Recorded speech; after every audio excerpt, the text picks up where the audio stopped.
Okay, بسم الله الرحمن الرحيم الحمد لله رب العالمين والصلاة والسلام على سيد الأنبياء والمرسلين اللهم علمنا ما ينفعنا وانفعنا ما تعلمنا وزدنا بفضلك علما وتعليما إنك على كل شيء قدير. So he says الذي يدخل في الأمر والنهي وما لا يدخل. So when Allah subhanahu wa ta'ala says do or don't do, who is he talking to? He says هذه ترجمة معناها بيان من يتناوله خطاب التكليف بالأمر والنهي ومن لا يتناوله. وقال وما لا يدخل تنبيها على من لم يدخل في خطاب التكليف ليس في حكم ذوي العقول يدخل في خطاب الله تعالى. So who's the خطاب when Allah is speaking تعالى المؤمنون أي المكلفون وهم العاقلون البالغون غير ساهين ويدخل الإناث في خطاب الذكور بحكم التبع. Okay, so Allah subhanahu wa ta'ala says يا أيها الذين آمنوا, women are included. وأما الساهي والصبي والمجنون. So somebody, when Allah subhanahu wa ta'ala says don't forget to pray and you just forgot to pray, was he talking to you when you forgot to pray? No. So there was no khitab at that point when you forgot that it was dhuhr and you missed dhuhr. Allah wasn't telling you to pray dhuhr because you are ghayr mukallaf from that point of view. So you're not mukallaf for things that you do forgetfully. Was-sabiyyu, right? And similarly, a child, Allah is not telling the child to do this or to do that. Wal-majnoon, somebody who's insane, Allah is not talking to that person. فهم غير داخلين في الخطاب لانتفاء التكليف عنهم لأن شرط الخطاب الفهم وهم غير فاهمين للخطاب. Right, now the issue, what about the صبي? Is the صبي really not فاهم للخطاب? So I told you to pray dhuhr and you forgot about dhuhr, so therefore you don't understand what dhuhr is. You are there's no ilm at that moment. You don't have any knowledge of that thing at that moment, so therefore you're not being spoken to. But what about a sabi?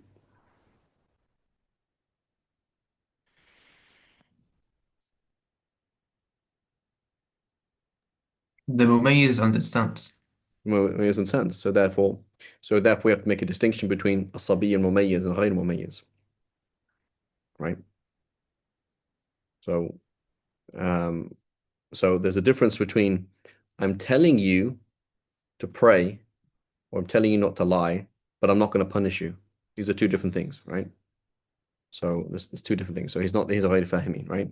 And the Sharqawi mentioned, Sharqawi, one of the Shafi'is, he mentioned his hashia on the Barahin. He said that what's it called? You know, the sabi is the what is it? The ghayr baligh, right? The ghayr baligh is ghayr mukallaf shar'an, not aqlan, right? So there's no logical reason why a 10-year-old boy who understands what's being told to him is not responsible, but rather the Shara'i, Allah said, I'm not going to punish you, right? Okay, ويؤمر الساهي بعد ذهاب السهو بجبر ذلك السهو بقضاء ما فاته من الصلاة إلى آخره وضمان ما أتلفه من المال لوجود سبب ذلك وهو الإتلاف ودخول وقت. There's two different things, right? These are two different things. So the person who forgot to pray dhuhr, while he was forgetting about dhuhr, or forgetting about some juz'iyya, particular thing, his friend said, don't pick my phone up, and he picked his phone up without thinking. He was not being told at that moment by Allah not to pick his friend's phone up, because he had forgotten. So he was amoral at that point. He became amoral in respect to that issue, right? غير مكلف, right? And he says, والكفار مخاطبون بفروع الشريعة. He says, والكفار مخاطبون بفروع الشريعة على الصحيح أي وبما لا تصح إلا به وهو الإسلام اتفاقا. So Shafi'is, Malikis, and Hanbalis, we all agree that the kafir is being told to do everything that we're told to do, right?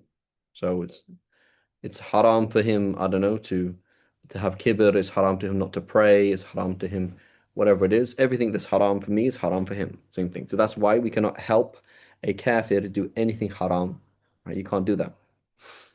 So for in the Shafi school, for example, we cannot, your friends at your house during Ramadan, you can't give them a cup of tea. You work in a coffee shop, you can't sell, a hot cup of coffee to somebody who's going to drink it now. Can't do that. Right? I think Maliki school is the same. I'm not sure about the Hanbali school, Muhammad Amin, if you can confirm that.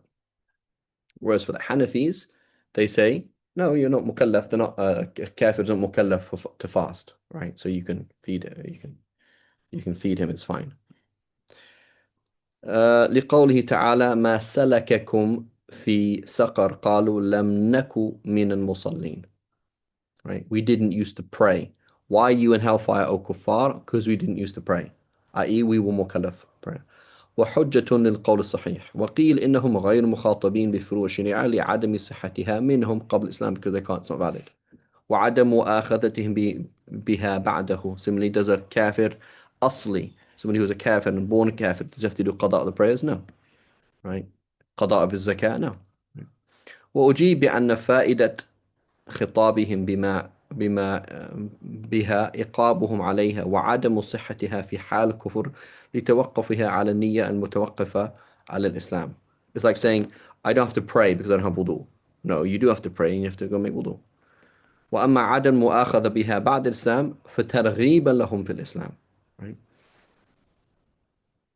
It's the different things. But we find many issues, many pieces of evidence, furu' where it seems like the kuffar are allowed to do haram things. Such as the fact that we allow Christians and Jews to drink, right? We don't facilitate it, but we allow them in our state, right, to do that.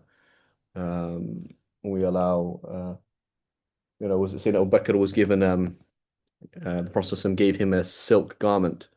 And he said, Ya Rasulullah, I thought you've made this forbidden. He says, yeah, I'm just give it to your brother or something like that, right? It was Sayyidina Umar or Sayyidina Abu Bakr, I can't remember who. Um, there's many scenarios like that. Sheikh, Go ahead. if we say that they are not like excused, do we say that if they convert to Islam, they have to make up all the prayers and fast? So, No, Allah just overlooked it. But it's not that they weren't sinful for missing it.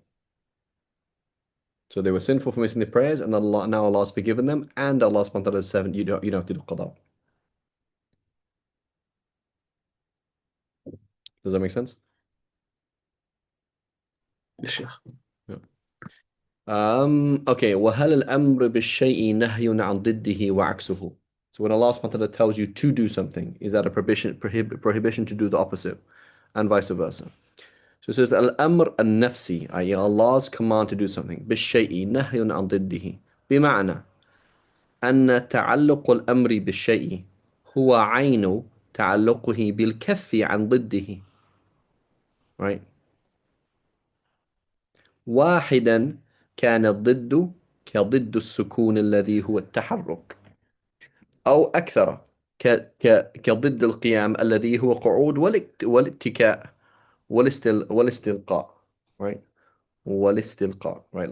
So if Allah subhanahu wa ta'ala says, don't stand up, that means you either have to sit down or lean on something, lean on your side or lie on your back, something like that. Something that's not called standing. فالطلب له تعلق واحد بالأمرين هما فعل الشيء والكف عن ضده, to not do the opposite. فباعتبار الأول هو أمر وباعتبار الثاني هو نهي. وقيل إن الأمر بالشيء ليس عين النهي عن ضده ولكن يتضمنه, it includes it.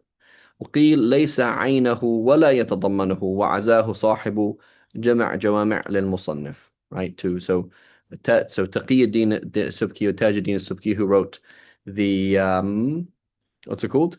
Who wrote the جمع جوامع, they ascribe that to Imam Juwayni. So here, let's look at the حاشية. Here it says قال التفتزاني في شرح المقاصد. Right, شرح المقاصد الكلام. المعنى الذي يجده الإنسان في نفسه. That's not what we're talking about, is it?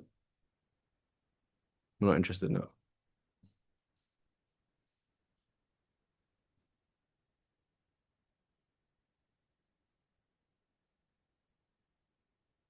Okay.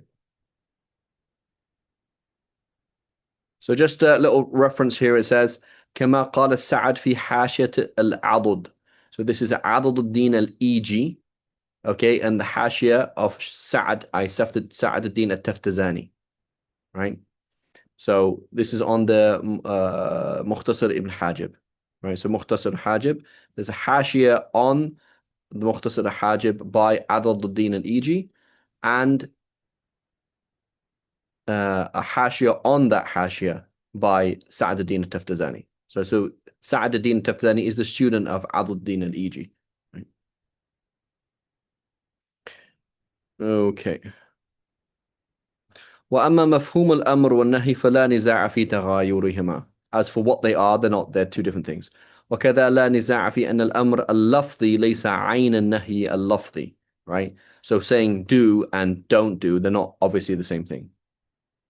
والأصح أنه لا يتضمنه وقيل يتضمنه. It includes it, it's inclusive of it. Right? It's like when what do you mean inclusive of it? Like when I'm saying, for example, you are a human being. That's inclusive, that comprehends, that subsumed within that is the idea that you are alive, that you're a living organism, right? So does you are a human being mean you are an organism? No, but the fact that you're a human being means you're an organism. That's called tadammun, right?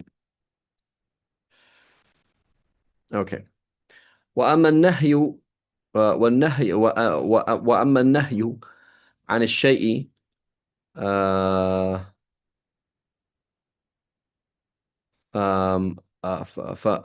شيء أمر بضده فإن كان واحدا فواضح. Right? If there's, there's two things, there's two doors to go through. I said, don't go through this door, and that you have to go through one of them, then it means telling you to go through the other. Right? Okay, so then he goes on to the nahi. He says, وَالنَّهْيُ إِسْتِدَاعُ التَّرْكِ بِالْقَوْلِ, with words. مِمَّنْ هُوَ دُونُهُ عَلَى سَبِيلِ الْوُجُوبِ, you have to. على وزان, in the same way, ما تقدم في الأمر إلا أن يقال هنا قوله استدعاء الترك, to call the person to not do something. مخرج للأمر, وقوله هنا على سبيل الوجوب أي بألا يجوز له الفعل. مخرج للنهي على سبيل الكراهة بأن يجوز له الفعل. ولا يعتبر فيه أيضا علو ولا استعلاء إلا أن نهي المطلق مقتض للفور والتكرار. Right? Obviously, if I say don't lie, you say, okay, sure, Sheikh, I'll start listening to you in 2 minutes. Then you got to do it immediately, and you have to keep not doing it. فيجب الانتهاء في الحال واستمرار الكف في جميع الأزمان لأن الترك المطلق إنما يصدق بذلك. So it's not that ترك يقتضي الفور, لكن يستلزم الفور. Right? It's not that it implies immediacy or it implies repetition, but it necessitates immediacy and repetition. You have to continually, right now, and keep not doing it. Right? ويدل النهي على فساد المنهي عنه شرعا على الأصح عند المالكي والشافعية، وسواء كان المنهي عنه عبادة كصوم عيد يوم العيد أو عقد كالبيوع المنهي عنها. واحترزنا بالمطلق عما إذا اقترن به ما يقتضي عدم الفساد كما في بعض صور البيوع المنهي عنها، وسقطت هذه المسألة من نسخة المحلي. Okie dokie. So this is a really important discussion, and we'll mention it here. We mentioned it before in the previous class, but we'll mention it again now. So let's go on to the whiteboard, inshallah ta'ala. And Muhammad Amin, you help me with that Hanbali score because it's slightly subtle. It's not. It's a bit subtle in reality. It's not. It's not really as simple as it's presented.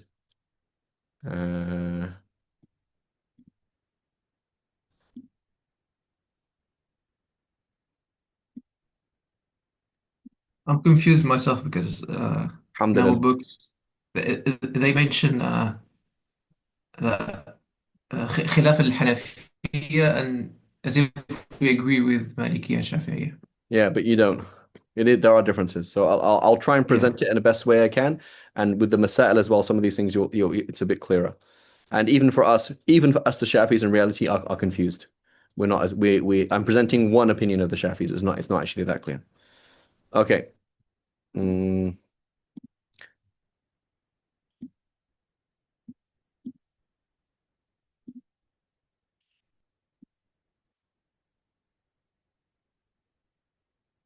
Okay.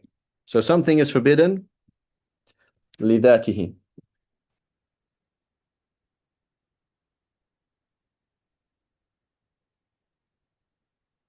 Okay, one second, guys.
Okay, my apologies. So something is manhiyun anhu li'aynihi or lidhatihi. Okay, like theft, for example. I'll give an example: as-sariqa, ash-shirk, right, or ibadat al-awthan, for example. Right. So you go and pray dhuhr, and you start to pray dhuhr. So Habibi, you worship an idol. So yeah, what's wrong with that? So that doesn't count as dhuhr. So why? Because manhiyun anhu lidhatihi, right? Sariqa, az-zina. This is my child. No, it's not. What are you talking about? It's not your child. It's not a valid way of having a child. The Sharia does not recognize zina as a valid way of having a child, right? Does not recognize ibadat al-asnam, does not recognize sariqa, right? Okay, then we have li ghayrihi, right? And the phrase they might use is li amrin kharij, right? You might use the word kharij, right? So kharij an haqiqatihi, right? Okay. So now if it's li kharijin, it's either lazim, okay, or غير لازم.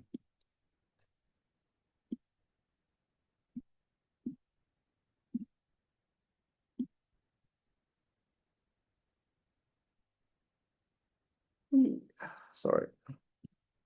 2 weeks ago, I dislocated my shoulder, and I'm just like, it's kind of coming back to life, and I'm like leaning on it, things like that. So no, like, make some funny sounds. My apologies. Lazim, right? So what does that mean? Lazim is yutasawwar wuqu' al-manhi anhu في غير تلك العبادة أو في غير ذلك العقد. Okay? It's conceivable that the thing that's prohibited could be done inside the action or outside the action. Okay? So let's think about this, right? So for example, al-ghiba fi as-sawm, right? Is ghiba haram while fasting? Yes. It's always haram. But it's so is it lazim? Is this it, or is it غير lazim? غير لازم. غير lazim, right? So we're going to say so now you were made ghiba while you're fasting. Okay. Does the fasting count? Yes, it does. Okay, why? Because it was the ghiba. So the fast, it's not lidhatihi. The fasting wasn't prohibited in itself. Okay. And it's something kharij and haqiqat as-sawm. Okay. And it's غير lazim. Okay. الرياء في الصلاة.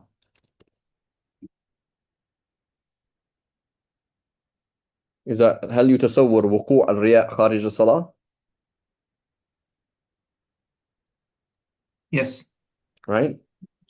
Somebody could show off for being religious outside of the prayer. Right? هل هو منهي عنه في خارج الصلاة؟ نعم. Right? So for example, Ibn Rushd in Bidayat al-Mujtahid, he mentions praying with najasa on him. So praying with najasa is like, why is that valid? It's because having najasa on you is manhiyan anhu fi salati wa ghayr salah. Right? So basically, the way that some Malikis look at it is purification is obligatory, mutlaqan, okay? And so it's not specific, it's not lazim to it's not the prohibition of having of praying. The obligation of removing filth is not unique to the prayer, right? The Shafi'is, we say it's unique to the prayer because you can walk around with najasa on you, it's fine. Right? You accidentally urinated all over yourself. As long as you're not going to pray and as long as you're not going to spread the filth, it's fine. الوضوء بماء المغصوب. Right?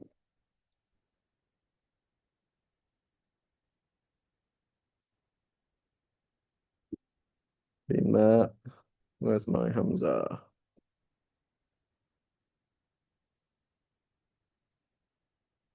Right? Classic difference of agreement between the Jumhur and the Hanbalis, right?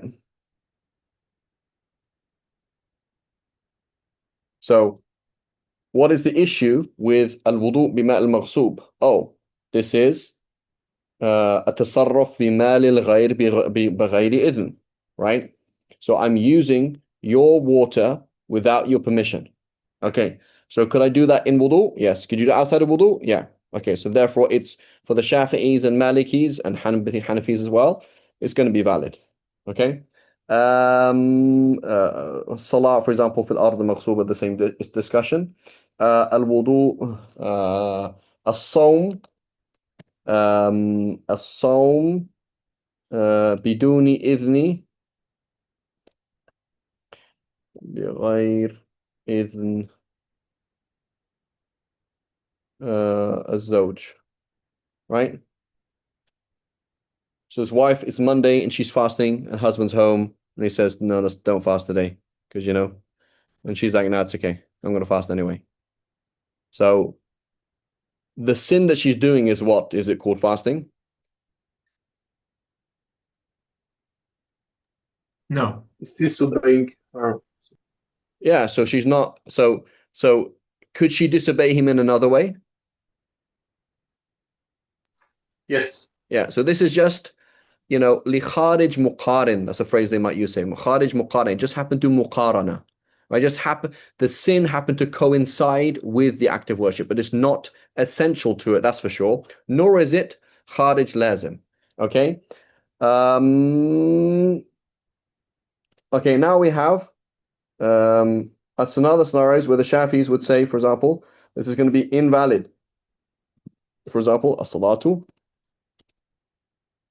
بعد العصر, right? Or في الأوقات المكروهة, right? So you're praying a nafil mutlaq, right? You're just praying nafil prayers after Asr. Ya Rab. You're praying after Asr. We're going to say, is the prayer prohibited in itself? No, it's not. Is it prohibited for something that could exist outside of the prayer? Like, could you do the sin of praying Asr, praying after Asr in anything other than prayer? No. So you can't do that sin outside of the prayer. Therefore, it's specific, it's lazim to the prayer. Right? The nahi is specific to the prayer, so therefore it's going to make it invalid. Right? Interestingly, the Malikis, even though they agree with us with the theory, they don't. They say the prayer is valid, right? And I don't know why. What's it called? Sawm Yawm al-Eid, right?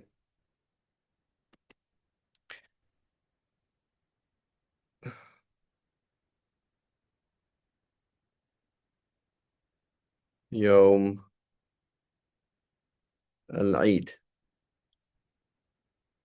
Oops, al-Eid. Okay, so fasting on Eid is forbidden. Is it possible to do that same sin in other than a fasting? No, it's not. Riba al-buyu', or riba al-fadl, for example.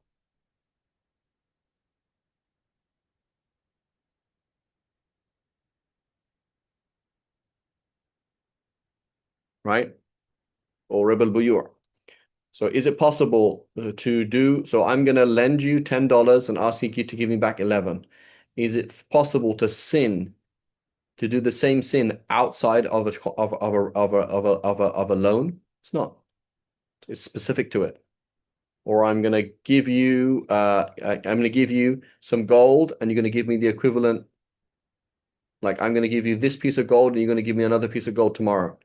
Right? Where we're exchanging, there's a gap. It's not it's not immediate, right? It's not on the spot, right? So you can't, that's something specific to amwal ribawiyya, right? And so therefore it's specific to that thing. Okay. So you notice in some of these masail, right? Muhammad Amin making riba. Does riba break the fast in the Hanbali school? No. No, it doesn't. Notice, right? So basically what you'll find is in in usul, they're going to say, basically the Hanbalis, they say al-nahi yaqtadi. I'll bring another example as well. Here's another example is an-najash, right? An-najash. So an-najash is actually valid in the Maliki school, in the Hanafi Shafi school, okay? In the Hanbali school, najash. Where is it? Najash, and there's another scenario like this. Not bay, what's it called? Talaqi Rukban.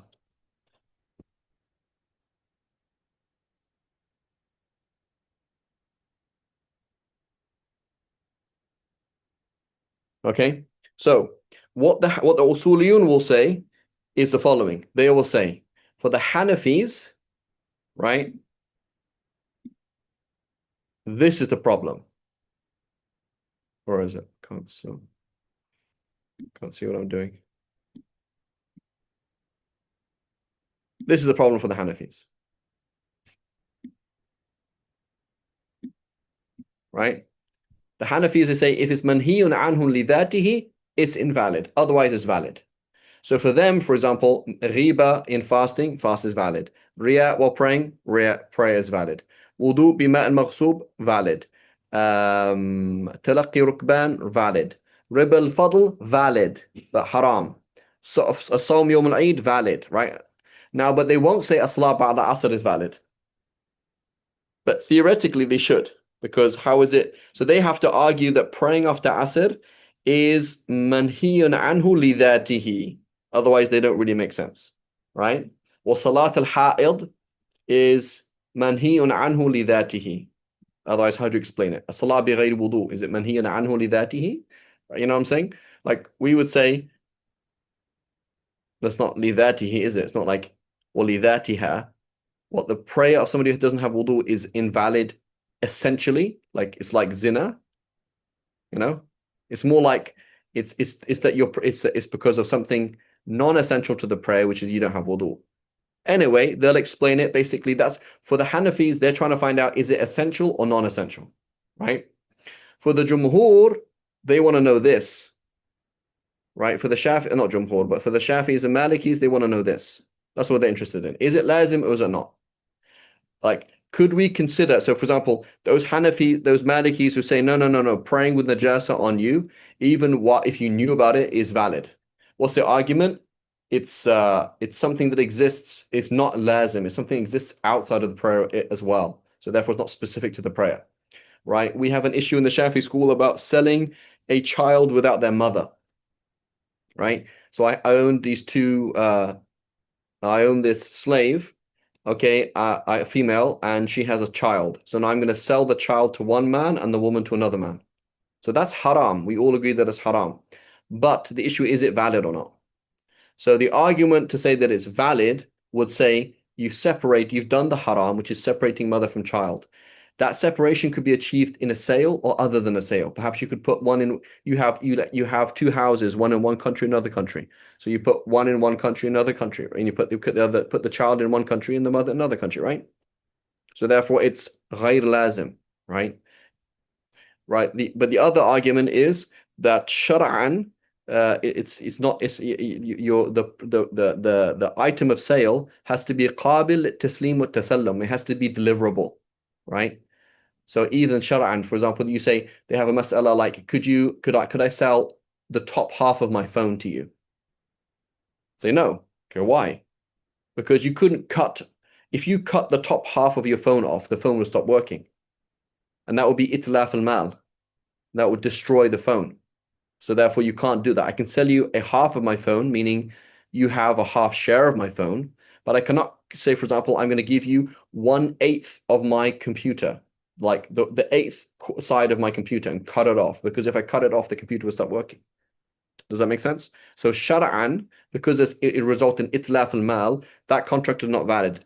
So similarly, they say that yes, it's possible to do that sin otherwise, but because it's not possible to deliver the child in a halal way, then it's going to be invalid. So that's an argument in the school, right? The relied upon position is that it is invalid, but there's a strong position that it is valid. And that's the debate, right?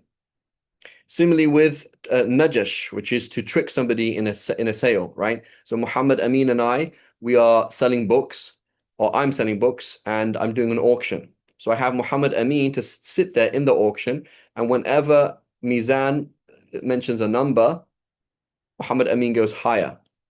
And Muhammad Amin are in agreement, and we're in agreement that basically as soon as you push a Mizan to a certain amount, Muhammad Amin's going to stop raising his hand, and basically I pushed Mizan way higher than he would have, right? This book is sold twice the price now. So that's called najash, right? So the Shafi'is, they say, what was the sin there? The sin is that you tricked somebody, right? It is not unique to the sale. Maybe you could trick them and not sell to them, right? Maybe you could make somebody buy something for a higher price, even though you're not selling it, right? So therefore, it is not unique to a sale contract, right? So it's a binding contract. Sorry, you got tricked. That's all, right? So we say that's valid. Similarly, riba in fasting is valid because it's something that's haram in fast and outside. Ostentation, showing off in prayer, it's the same. Wudu bima al-maghsub it could be found in the wudu and outside of wudu, right? A woman's fasting without her permission of her husband, her not giving her husband her conjugal rights, is found in fasting and outside the fasting, right? Talaqqi rukban, which is what? Selling to the detriment of society could be done in a contract, and something out of the contract. Double check, Mizan, if you could, please. Right. But even the issue of somebody praying without wudu, right? They have to say that that's somehow, or praying with their awra exposed. How is that essentially forbidden? You know what I'm saying? So even you can ask in the issue of Hajj, why is it that it's valid to do tawaf without wudu, but it's not valid to pray without wudu? So we know obviously it's haram to do tawaf without wudu, but why is it valid? You know? So basically the idea is there, but when you get to the specifics, it gets a bit complex. Yeah, sorry. I think when it comes to, because it's makruh tahrimi, because remember the qat'iyyu subul and qat'iyyu dalala matter that we mentioned. So anything that's not qat'i is going to be makruh tahrimi to go against it, right? Oh, okay, it's not qat'i, but the issue is it So valid or then, not? so when it comes to like being in a state of purity, then when it comes to tawaf, they'll say that's wajib. So because it's not qat'a. Mm-hmm. yeah, But, so they'll say that the essence of the ibadah being found is not mawquf upon the wajib, but rather the fard. okay, So fine. the action will count, but usually it's the case when it comes to actions counting, even though you did something that's Okay. missing a wajib, then Okay, you have to repeat it. so Yeah. now basically we come along and we discuss now sihha. So you Mhm. say, so now we're going to ask the Hanafis. Okay, I agree that it's established qat'an that you need wudu to pray. Okay, qat'i. Okay, but the issue is then, is it li ghayrihi or li dhatihi? You know what I'm saying? Like, so we all agree that you have to have wudu in prayer. Fine. But we're saying it's thabit qata'i, that Allah subhanahu wa ta'ala has forbidden us to pray without wudu. But wudu is not a part of the that of the action. So basically, there's a kind of a problem when the way that they analyze it, right? It's not a perfect system, if that makes sense. It doesn't. I'm not sure if the Hanafis would actually explain it like this, the way you explain it. I need to look into those usul fiqh books if they actually go into That's this kind true. of. So this is one of the problems, is that basically this is basically the mutakallimin explaining the Hanafis, if that makes sense. But if you now go to the early Hanafi usul, it's maybe going to be very different. And in reality, this breakdown is not agreed upon by the Shafis aslan. It's not. So like Imam Ghazali will say things like, he says, for example, النهي لا يفيد الفساد. It doesn't. And we have to look for something else. For example, the fact that there's ijma' that the prayer doesn't count of somebody who prays without wudu. The fact that that is actually a bit of a mess. It's not actually very clear at all. In the Hanafi Mazhab, we don't even need ijma, right? Because these are all conditions, right? The prerequisites. Exactly. So, but they'll say things like this. They'll say things like, but when you say a condition, you are saying a condition of validity, i.e., where did that condition from validity come from? It came from the nahi or the amr. You know what I'm saying? Yeah. And so yeah. basically, it's so a lot of things. It is actually quite messy. It's not even like this breakdown. It's not even that simple at all. If you look at Yeah, I Imam Ghazali, you understand look at that. others, Yeah. it's actually kind of all over the place. But anyway, this is a breakdown, right? And I'm just trying to show these things here. Now for the Hanbalis, in reality, then you say Hanbalis, for example, they say النهي يقتضي الفساد مطلقا. Really? Right? So you now ask Hanbali, okay, ghiba in fasting does not break the fast. So therefore you say, right? So they're going to say, oh, because it's something external. Okay, that's what we're talking about. So we would then ask the Hanbalis, what's the difference between making ghiba but in fasting and what's it called? Or here's a better example. What's the difference between al-wudu bima al-maghsub wal-kadhib athna al-wudu? Right? And so in reality, now the Hanbali is going to have an internal discussion on these issues that, let's say, for example, the difference between al-ma al-wudu bima al-maghsub wal-istinja bima al-maghsub. So al-wudu bima al-maghsub is ibadah, and the ibadah cannot be manhiya anha, so therefore it's not going to count. Whereas istinja is not ibadah, so therefore it's going to be valid, but haram. Can you see the difference? Right? Correct me if I'm wrong, Muhammad Amin, right? So it's so and then in reality, for najash and talaqi, these are things that are actually valid, right? They're actually valid. Why? How do you know it's valid? Because the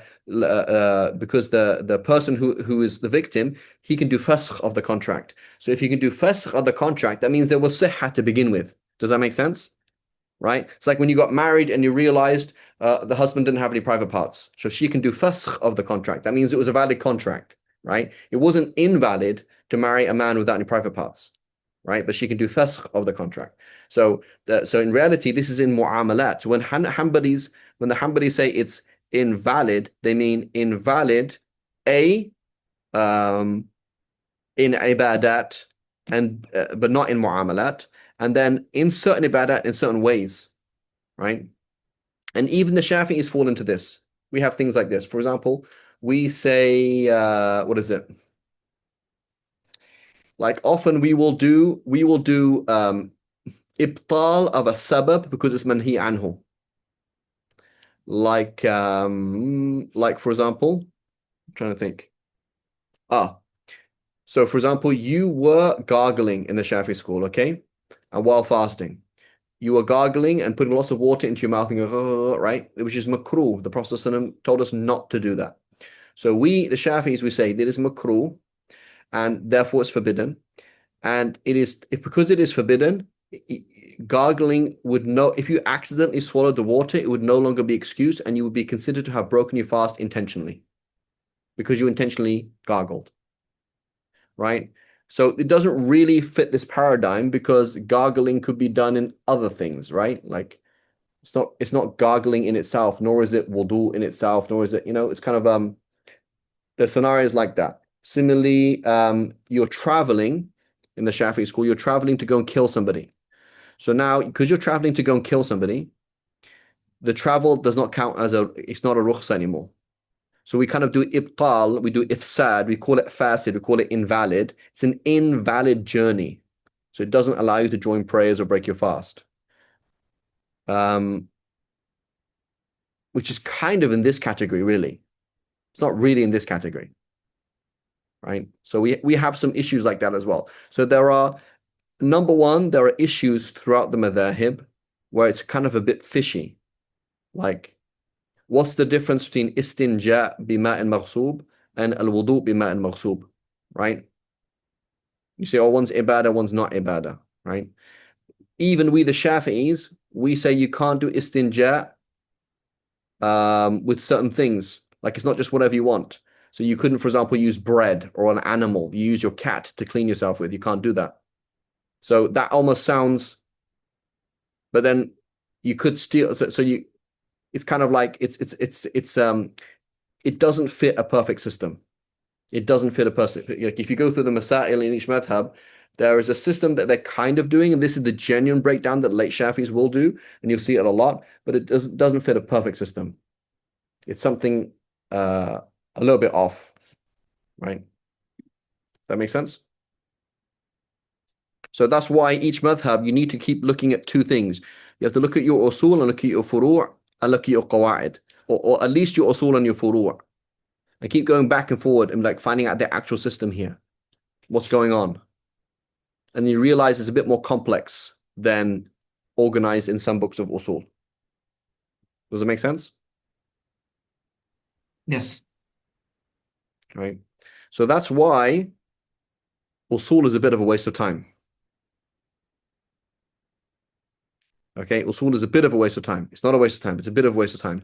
Because imagine, for example, this is, imagine someone like myself, okay? I'm one of these people who could just talk a lot, okay? And I can talk about lots of different things, talk about ulum al-Quran, talk about hadith, talk about lots of different things, right? But imagine if, for example, you had memorized the Quran or a good number of verses of the Quran, but you don't know anything about tajweed or the source of tajweed or anything, but you know enough to lead the prayer, basically. You're familiar with the hadiths in Riyadh al-Salihin, and you have the copy of it, or you've memorized it, alhamdulillah rabbil alameen. And you know some basic tajweed, but you don't know other qira'at. And you know a lot of fiqh, like you know a lot of masail, furu', like a lot of furu'. You're actually a very useful person. You're a very useful person. Whereas if you know tons of usul, you're not a very useful person. Unless you go the whole way. Right? Does that make sense? Like, unless you are mutabahir in furu', you have tons of furu' in your head, and hadith, and tafsir, and Quran, and usul, then it becomes interesting. But for the low level scholar, right? It's kind of like it's pretty useless. Does that make sense? Yes. So for a low level scholar, it's like, okay, do you know basic idea of Sahih, Hasan, Da'if, Hadith? Yes. You familiar with Riyadh al-Salihin? Yeah. Haven't touched the 6 books. You don't need to touch the 6 books. That's fine. Right? It's not even an issue. And you just know a lot of furu'. Like you've gone through 7 books of Hanbali fiqh in detail. And you know this fara' and this fara' and this exception and this exception and this. You're actually quite useful. You're quite a useful person. Whereas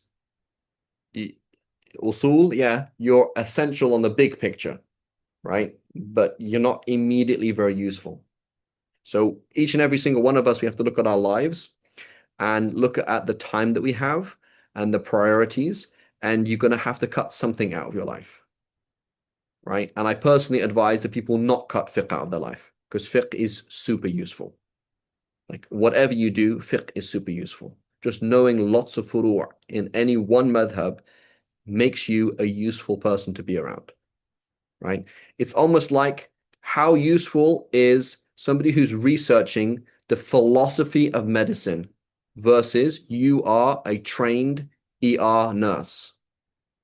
So would you prefer to have 15 years of working in ER, A&E, right? Accident emergency, or would you prefer to have a PhD in the theory of allopathic medicine?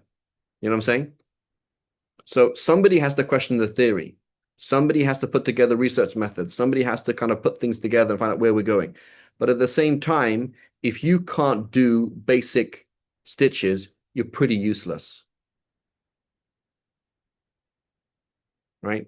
So fiqh is very, very useful. Extremely useful. Okay? So whatever you do, don't focus on something else. Right? And fiqh is super hard compared to everything else. Kalam is relatively easy. Nahu is relatively easy. Hadith, to some extent. I've seen scenarios for myself. I am not a hadith scholar, right? I've seen scenarios where I've identified an illah in a hadith in Ibn Majah, and I opened up the illah of Ibn Abi Hatim Razi, and he pointed it out. I'm like, there we go, right? So that's not tabahur. Like, I did what one of the greatest muhaddithin did ever, right? And I'm not even a sheikh, you know? Whereas fiqh is super, super hard because you're dealing with infinite variables, right? Go ahead, Mizan. One thing that I've always struggled with is how do you keep them aside in your head? Because it's really easy to forget, especially when there's Yeah, so different basically you wujuhat. have to you have to always be teaching. So like for example, Yeah, Hash al-Tahtawi, one of my teachers, he said, Hash al-Tahtawi, this is a book you should either be always studying or always teaching, yeah, it's amazing book, right? honestly. Like I quote it all the time, Mizan, but I have no clue what's in it. It's And good. It's really good. I know, so I but love it's that like, book. you know what I'm saying? Like some of these things, some books, right, in the Hanbali school, like this is really important, right? And so the thing is now you spent 10 years doing usul, like it's not that useful in comparison. In comparison. I'm not saying it's not useful. If you don't have usul, it's very dangerous, right? A lot of things are very dangerous. You teach tajweed, but you don't know how to learn the Quran. That's dangerous. It's true. But someone like myself, right? I can give like a 40-hour, 80-hour talk on ulum al-Quran, but my tajweed is lame, right? Because I don't really care about tajweed, like myself. I'm not really interested in it. So I'm useful for tulab ilm or useful for somebody who has a question, a bid'ah. Not very useful for like, can you actually give me ijaza? You know, like, no, I can't. I don't have ijaza myself. You know, so it's like so whereas fiqh, like it's actually like free. What's the answer in Shafi fiqh? Like I don't know or I do know, and here it is. Like I can actually find it for you, right? And it's pretty important. So never underestimate fiqh, right? Some people love it, some people hate it, but it's super useful. Right. One of my friends, he did the like he's not a scholar, he was just a professional or whatever. He did the Risala like 7 times in Maliki fiqh, right? Just like to have that ta'alluq to fiqh because it is useful. Masail will come up, you'll forget masail, things that happen. It's very important. So like having like in your week, like there's always an hour a week that you have a fiqh class, if not more, and there's always an hour of something else. Do some hadith, do some usul, do some nahu, do some seerah, do something else. But like just like this is a kind of like part of your functioning person. How do I do stuff, right? Like I've studied a lot of fiqh and I don't know anything. Like I feel I don't know anything. Like it's really, really hard. I'm one of these people. I remember I was in a class of 50 people and in a class and yeah, I've been in many times in class and I've outsmarted the teacher 100%. I'm not trying to praise myself, but I'm like, I'm a smart person, I think.